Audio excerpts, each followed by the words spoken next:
आज मैं देख रहा था आजादी के अमृत काल में मल्लिकार्जुन खड़गे। अगर आपको इतिहास न पता हो तो एक बार उनके बारे में पता करिएगा कि किस पृष्ठभूमि से निकलकर आज वो देश की सबसे पुरानी पॉलिटिकल पार्टी के राष्ट्रीय अध्यक्ष हैं, राज्यसभा देश के उच्च सदन में नेता प्रतिपक्ष हैं। उसके बाद उनके साथ ये हुआ कि उन सब पदों पर उनकी जाति हावी हो गई और वो खड़े होकर के देश को कह रहे हैं कि मैं गया हल्द्वानी और मैं जब भाषण देकर के वहां से आया तो वहां हवन किया गया शुद्धिकरण कराने के लिए, क्योंकि एक दलित वहां जाकर के ये भाषण दे आया। मुझे अचानक याद आ गया उत्तर प्रदेश। उत्तर प्रदेश में मरहूम नेताजी मुलायम सिंह यादव मुख्यमंत्री रहे 3 बार, उनके बेटे मुख्यमंत्री रहे 5 साल, विदेश से पढ़ के आए थे, ठीक ठाक काम भी किया था, आज भी उन्हीं का काम दिखता है और योगी जी अभी गिनवा नहीं पा रहे।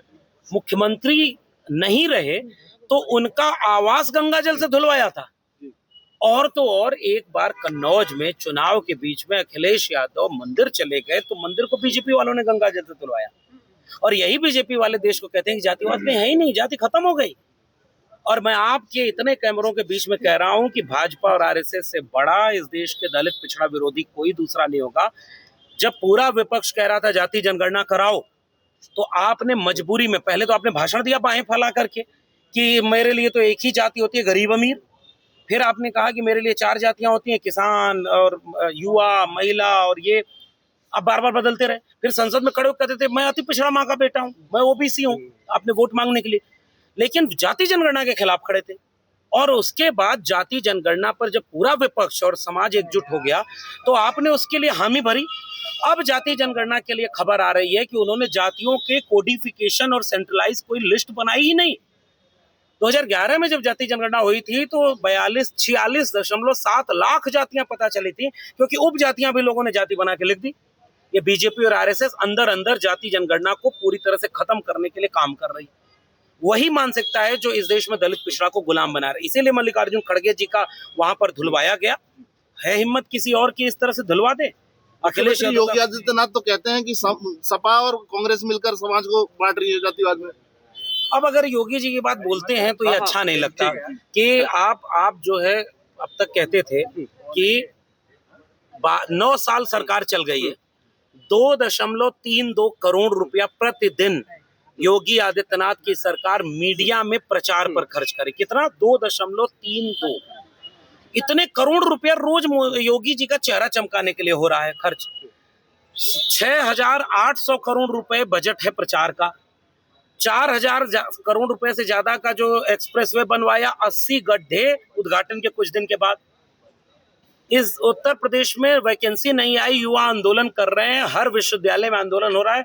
किसान इंतजार कर रहा है कि आप एक बार गांव आइए, आपको वोट मांगने, हम आपका साड़ और खाद पर जो कितने लोगों ने लाठी मारी वो सब वापस करेंगे। पूरी तरह सरकार विफल है उत्तर प्रदेश की, तो वो हिंदू मुसलमान कब्रिस्तान नमाज यही सब करेंगे। इसलिए योगी आदित्यनाथ को अब मैं जवाब देने लायक नहीं। बड़ा अभी एयरपोर्ट बना है नोएडा में, नोएडा इंटरनेशनल एयरपोर्ट, उसमें पानी भर गया। नहीं, मैं देखिए भाजपा के विधायक ने कुछ बोला होगा, वो मुझे समझ में ही नहीं आया कि वो क्या कहना चाह रहे हैं। लेकिन मंदिर बना था, प्रभु श्री राम के नाम पर भाजपा ने 3 दशक राजनीति की, सर्टिफिकेट बांटी कि कौन हिंदू है, कौन नहीं है, कौन हिंदू विरोधी है। मंदिर बन रहा था, संत कह रहे थे कि मंदिर अधूरा है, मत प्रवेश वो करो, उद्घाटन करो। मोदी जी ने किया, राष्ट्रपति जी चूंकि आदिवासी थी नहीं बुलाया, मंदिर में ये सब हुआ। पानी टपक रहा था मंदिर से, यह बात देख करके राम भक्तों को बड़ी पीड़ा हुई। उसके बाद दोबारा उनको पीड़ा तब हुई जब चंदा चुरावा हो गया, चढ़ावा चोरी हो गई। तो जब जो भगवान के नाम पर राजनीति करे उन्हीं का नहीं हुआ, तो ये तो एयरपोर्ट है साहब। वो जो अंग्रेजों ने जितना बनाया वो आज भी कुछ न कुछ रूप में टिका है, और भाजपा ने जितना बनाया, भाई कांग्रेस को इतना आप आलोचना करते हो, कांग्रेस के बनाई बहुत सारी इमारतें आज भी, इनकी बनाई इमारतें ऐसे ही टूट रही हैं क्योंकि इनका विचार ही भारत को तोड़ने का है। आज की खबर आ रही है, आज की जो खबर आ रही है कि पवन खेड़ा जिस तरीके से पार्लियामेंट में विरोध कर रहे थे, बाल नरेंद्र का नाम लेकर जिक्र कर रहे थे, उसको लेकर लगातार बवाल मचा हुआ, लोगों के पोस्ट डिलीट किए जा रहे हैं। नहीं, अब बाल नरेंद्र तो उसमें उन्होंने किसी को कहा नहीं। मैंने देखा कि एक किताब है, आप गूगल करिएगा, बाल नरेंद्र के नाम से बच्चों के लिए एक नैतिक शिक्षा की किताब छपी है कि एक बाल नरेंद्र था, जब वो झंडा चला गया तालाब में तो गया और झंडा लेकर आया और मगरमच्छ के बच्चे को भी पकड़ के ले आया। मुझे तो वो किताब याद आ गई। मोदी जी के ऊपर है कि किसके ऊपर है, ये जांच का विषय है। लेकिन इस देश में एक आंदोलन चला, उसमें बच्चों ने नारा लगा दिया। अब बच्चों के नारे के बाद प्रधानमंत्री जी हेलो फ्रेंड्स करके आए और कहे कि आज तो लगता है कि आप ही से बातें करते रहूं। और जिन बच्चों को शब्दावली पर मोदी जी कह रहे थे कि मैं माफ कर रहा हूं, वो मोदी जी की शब्दावली पर लोग पूछ रहे हैं। अखिलेश यादव पर, राहुल गांधी पर, सोनिया गांधी पर, जितने विपक्ष के नेता हैं, ममता बनर्जी पर, सबसे बुरा अगर बोलने वाला लिस्ट बनाएंगे तो बीजेपी और आरएसएस के लोग निकलेंगे, उसमें मोदी जी अव्वल रहेंगे। तो अब इस देश में दूसरी डिबेट चल गई, इसलिए अब इन छोटी छोटी आलोचनाओं से घबराना नहीं चाहिए। बड़े दिल रख करके उनको कहना चाहिए कि नहीं 56 इंच का छाती है। पर गाली देना तो गलत है। कंपलसरी कर दिया सीजेपी गया ने है। 15 अगस्त से जंतर मंतर 2 का ऐलान किया है, आप क्या कहेंगे इस पे? नहीं, वो उनका अपना एक संगठन है, वो जरूर करें। मैं तो कह रहा हूँ कि इस देश में मैंने एक दृश्य देखा। मैं एक किताब लिखा था प्रोफेसर की डायरी, और यही जगह थी हम लोग बार बार कहते थे शिक्षा बर्बाद हो रही है, स्कूल बर्बाद किए जा रहे हैं। अब आंकड़ा क्या आ रहा है पता है? 1 लाख से ज्यादा सरकारी स्कूल बंद किए जा रहे हैं। उत्तर प्रदेश में अकेले 26,000 सरकारी स्कूल बंद किए जा रहे हैं। योगी जी कह रहे हैं कि बच्चा झाड़ू लगाए तो उसको रोको मत, और वहां पर स्कूल ही बंद हो गया। तो आप स्कूल बंद कर दिए, इस पर डिबेट नहीं हो रही। हमने प्रोफेसर की डायरी में लिख करके कहा था, एक समय था सर्व शिक्षा अभियान, पढ़ेगा इंडिया तो आगे बढ़ेगा इंडिया। सर्व शिक्षा अभियान चलता है। अब उसी उत्तर प्रदेश में देखिए 2018 से वैकेंसी नहीं आई है और स्कूलों में बुनियादी सुविधा नहीं है। फतेहपुर एक जिला है, फतेहपुर में स्कूल के बच्चे आंदोलन कर दिए कि पंखा नहीं है, पीने का पानी नहीं है, मास्टर नहीं है। उनके ऊपर मुकदमा करने के लिए पुलिस घर पहुंच गई। फिर अचानक देश ने देखा कि देश भर के कई इलाकों से, राजस्थान के बाड़मेर से, उत्तर प्रदेश के कई जगहों से छोटे छोटे बच्चे सड़क पर आंदोलन करने लगे। मैं ये उम्मीद करता हूं कि केवल शिक्षा ही इस देश को बचाएगी, उसमें भी सरकारी स्कूल, कॉलेज, विश्वविद्यालय। हम और आप जब यहाँ खड़े हैं ना, इलाहाबाद विश्वविद्यालय में जो विद्यार्थी 400 गुना फीस बढ़ाने, 6,000 सीटों को घटाने, आरएसएस का अड्डा बना देने के खिलाफ आंदोलन कर रहे थे, उनके ऊपर लाठीचार्ज हुआ। गोरखपुर विश्वविद्यालय में कुलपति भाग रही हैं, विश्वविद्यालय में जो बच्चे प्रोटेस्ट कर रहे हैं उनको पुलिस से पिटवा रही हैं, फर्जी मुकदमे डलवा रही हैं। पूरे देश में हड़कंप मचा है। जवाहरलाल नेहरू विश्वविद्यालय के कुलपति के ऊपर आरोप लगा है कि आपने लाखों रुपए लेकर के अपॉइंटमेंट किया है। और हम तो इस पर किताब ही लिख चुके हैं। मैं तो चाहता हूं जिसको बाल नरेंद्र वाली किताब न मिली हो, वो प्रोफेसर की डायरी किताब खरीद के पढ़े। देश के विश्वविद्यालयों में 30-30, 40-40 लाख रुपए लेकर के तो पैसे पे अपॉइंटमेंट हो रहा है, अपने परिवार वालों का अपॉइंटमेंट हो रहा है, अपने जो है रिश्तेदारों और आरएसएस के विचार देख के अपॉइंटमेंट हो रहा है। तो देश की बर्बादी का पूरा ठेका बीजेपी और आरएसएस ने ले लिया है। हम उसे बचाने की बात कर रहे हैं। जो बात कही जा रही है काशी में बोली है वो कि जेएनयू भिखारी हो गया है, मंदिर बनना चाहिए, ऐसी डिमांड करी उन्होंने। अब इस पर कोई टिप्पणी नहीं करूंगा, भावना आहत वाली बात हो जाएगी। मंदिर पर टिप्पणी इस तरह से नहीं होनी चाहिए। मैं जब भी मंदिर का जिक्र आ रहा है, पता नहीं क्यों राम मंदिर याद आ रहा है। कितने 100 करोड़ रुपए का घोटाला हुआ था, जरा आप लोग बताइए। राम मंदिर का कितना 100 करोड़ का? 1200 करोड़। मीडिया बोल रही है दूध का दूध, पानी का पानी हो जाएगा। कौन बोला? योगी आदित्यनाथ। दूध पानी लेकर के सपा वाले पहुंच गए संसद में, आज तक कोई इस्तीफा नहीं हुआ। तो जो इतना बड़ा मंदिर बना, उसका चढ़ावा कौन चुराया? एक गाना बना है, किसी ने देखा, मैं मीम में देख रहा था मैं, कि पूछते हैं राम हनुमत बता दीजिए, और किसने चढ़ावा चुराया पता कीजिए। एक मीम किसी ने भेजा कि प्रभु श्री राम कह रहे हैं हनुमान से, गिरे मंदिर में चोरी हो रही है। कहाँ हो? कहा कि हमको भाजपा के राष्ट्रीय अध्यक्ष अपनी रैली में, रोड शो में कपड़ा पहना के भाजपा झंडा लगा, ये लोग कह रहे हैं। और जितने राम भक्त हैं वो बहुत आहत हैं। तो शांति श्री को अपने अपॉइंटमेंट, अपनी बेटी का अपॉइंटमेंट जेएनयू में करवाया। जवाहरलाल नेहरू विश्वविद्यालय में जितना धांधली और जितना आरएसएस का अड्डा बनवाया। अब इस पर सवाल ना हो, इसलिए मंदिर बीच में ले आ। और जब जब भाजपा वाले मंदिर की बात करें, आप राम मंदिर में चढ़ावा चोरी का सवाल पूछें, और एक सवाल पूछें कि 2 करोड़ की जमीन आधे घंटे बाद 18.5 करोड़ में कैसे बिकती है, जरा हमको बताइए, हमें भी जमीन थोड़ी सी बेचनी है। इस तरह का सवाल पूछना होगा, क्योंकि बीजेपी और आरएसएस से इस देश को बचाना होगा। और वो बचाने का काम केवल मोदी और अमित शाह से नहीं है, आरएसएस इस देश के ऊपर सबसे बड़ा खतरा है। और आरएसएस से देश नहीं बचेगा, विश्वविद्यालय नहीं बचेंगे, तो फिर कुछ बचेगा नहीं। एक आखिरी प्रश्न लक्ष्मण जी के, तमाम लोग जो है ना इस्तीफा मांग रहे हैं, राहुल गांधी, अमित शाह जी का, राहुल गांधी मांगे, तमाम शिक्षा संगठनों ने मांगे, आप भी मांगते हैं कि नहीं, हम कह रहे हैं इस्तीफा। मोदी अमित शाह तो एक मुहर है, वो चेहरा है, असली है आरएसएस। वो नए मोदी और अमित शाह पैदा कर देगी। हमारी लड़ाई वैचारिक रूप से आइडिया ऑफ इंडिया, जो बाबा साहब डॉक्टर अम्बेडकर के संविधान से चलता है, उस आइडिया ऑफ इंडिया को बचाने की, जिसको आरएसएस मुट्ठी भर लोगों के हाथ में गिरवी रख रहा है। एक पेड़ माँ के नाम, लाखों पेड़ रानी के नाम। आपने नारा लगाया, कितने सारे नारे लगाए, पढ़ेगा इंडिया, विश्व गुरु बनेगा इंडिया, और आपने पूरे इंडिया को पढ़ने से रोक दिया। इसलिए व्यक्ति का इस्तीफा होने की बात ही नहीं। अगर अमित शाह का मन हो तो इस्तीफा दे दें। वैसे तो हम सुनते हैं कि योगी और अमित शाह में इस बात का झगड़ा हो रहा है कि मोदी जी जब रिटायर होंगे तो योगी जी प्रधानमंत्री बनेंगे कि अमित शाह जी।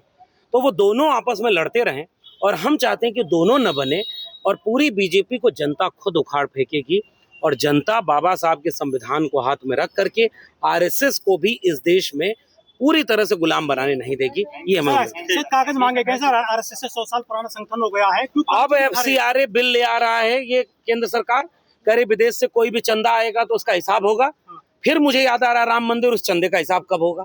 दूसरा, आरएसएस के पास इतना चंदा जो आया, ये इसी कुछ किलोमीटर पर झंडे वाला है, उसकी इमारत जाके देख लीजिए आप। इस देश के स्कूलों की इमारत देखिए और बीजेपी की पार्टी कार्यालय देखिए, आपको समझ में आ जाएगा कि बीजेपी और आरएसएस को अपना भविष्य कहाँ दिखता है। इसीलिए कर्नाटक ही नहीं, आरएसएस को अपने आप इस देश के लोगों को बताना चाहिए कि इतना रुपया चंदा आया, इतना विदेश से आया, इतना हमारा ऑफिस बनाने में खर्च हुआ, इतना हमारा जो है चुनाव में बीजेपी का प्रचार करने में खर्च हुआ। पूरा हिसाब किताब आरएसएस को देना चाहिए।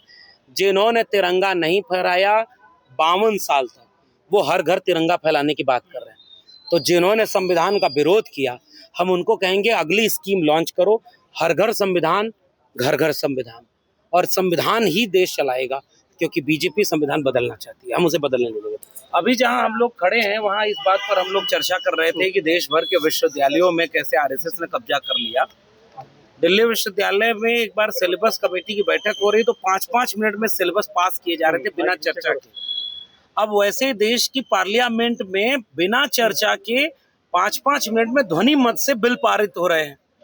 अब उन्हें एक आध दो बिल ऐसा पारित कराना है जिसके लिए सांसद जो खरीदे थे वो भी कम पड़ रहे थे, इसलिए उन्होंने अभी वो सदन में आना उचित नहीं समझा।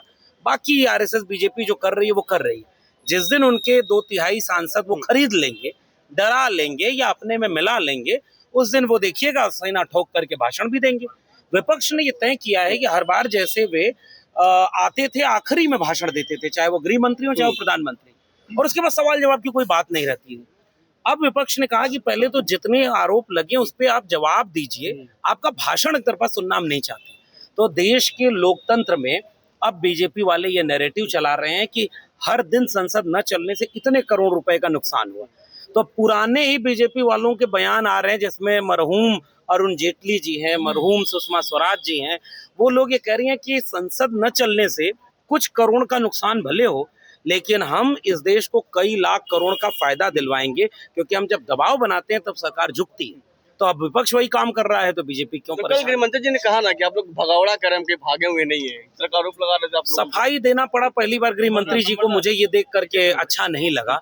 गृह मंत्री जी कहते थे कि मेरे बोलने का क्रम मैं तय करूंगा, अब विपक्ष तय कर दिया। विपक्ष उनके ऊपर कोई हमला कर रहा है और इसका जवाब उनको देना पड़ रहा है। ये तो लग रहा है कि अब डर आ गया है उनके मन में। इस देश में युवाओं ने जो शिक्षा और रोजगार केंद्रित आंदोलन किया, उस आंदोलन से जब पहली बार 12 साल में ये सरकार झुकी, अपने मंत्री का इस्तीफा लिया, मैं ये देख पा रहा हूं कि इन सब के मन में, चाहे वो प्रधानमंत्री जी हो, गृह मंत्री जी हो, डर व्याप्त हो गया है। इसलिए अब वो विपक्ष के सवालों को रिप्लाई दे रहे हैं। आज तक कभी रिप्लाई दिया था? तो आप भागे नहीं हैं तो एक दिन संसद में बैठ करके सवाल जवाब कर लेते।